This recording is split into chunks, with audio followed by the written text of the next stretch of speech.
I do drive a yellow Prius, and I do have a picture of Bruce Lee running in front of me while I'm driving. He's my role model. Thank you. Yeah, when I was a child, you know, some people watch He-Man, whatever it is. For me, I always wanted a superhero, like somebody like who looks like me. Because when I was a child, all I see is like white actors, black actors. I'm like, how about me and Chino? So one day, I saw this guy whooping people's butt. I'm like, wow, wow, wow. I'm like, wow, this guy looks just like me, man. I want to be like just this guy. So ever since then, I'm like devoted to him like Jehovah to the Bible, man. Devoted to this guy. So I found out about this guy. Bruce Lee is very bold. B-O-L-D. He's known to be very bold. First of all, he dated a white girl in the 1960s. Can you imagine an Asian guy like this dating a white girl at Gamacha in the 1960s when it's like, they lynch you. Thank God it was in California. Imagine it was in Kentucky. And then he took her to a restaurant and they wouldn't serve him because he was Asian, I guess. He got so mad that he took her to Chinatown and they have a lovely night and they end up with 2 kids.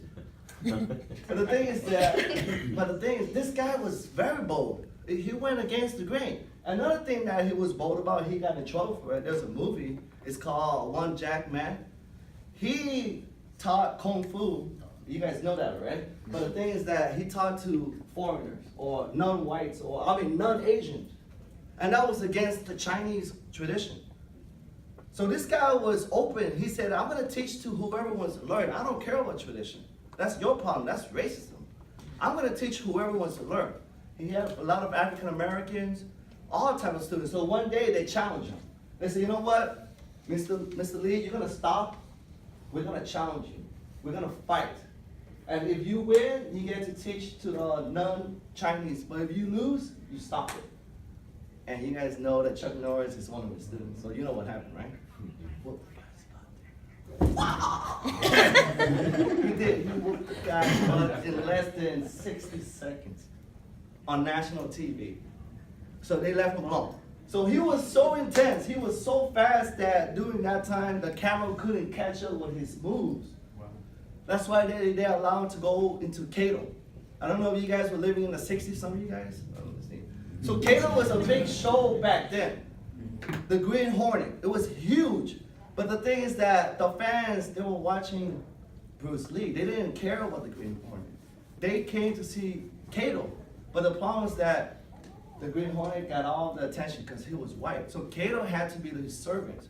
So one day he came up to the producer and he was bold. He said, why is it that all my fans, all the people are watching me, but I have to submit to this guy and call him sir doing the plays? And they told him that if you don't continue, you're out of here. So he walked off the stage. He walked off the stage. That's bold. He believed in himself. That is bold. And then another thing is that he thought of this movie called Kung Fu. It was supposed to be written by him. It was for him. It was supposed to be played by him. But in reality, if you know about Kung Fu, it was a white guy named David Carradine. It was a show in the 80s. It was supposed to be his show. But since his eyes were like this, America wasn't ready for him. And guess what he did? He said, you know what? Forget about you guys. I'm going to go where I'm welcome. So he went back home, like you say, from the heart, right?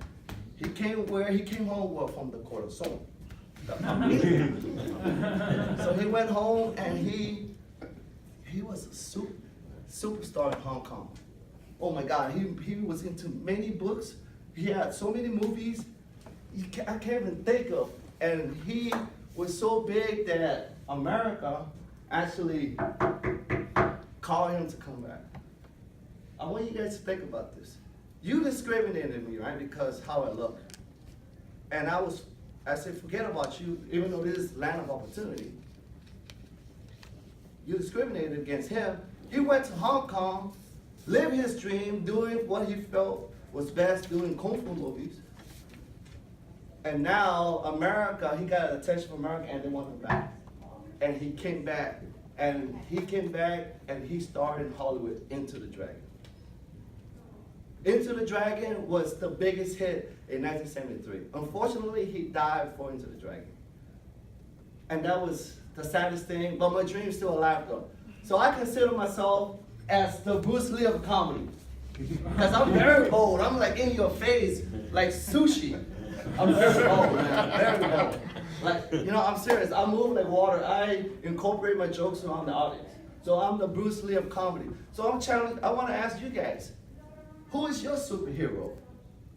Who do you look up to? For me, it's the guy to say, I want some what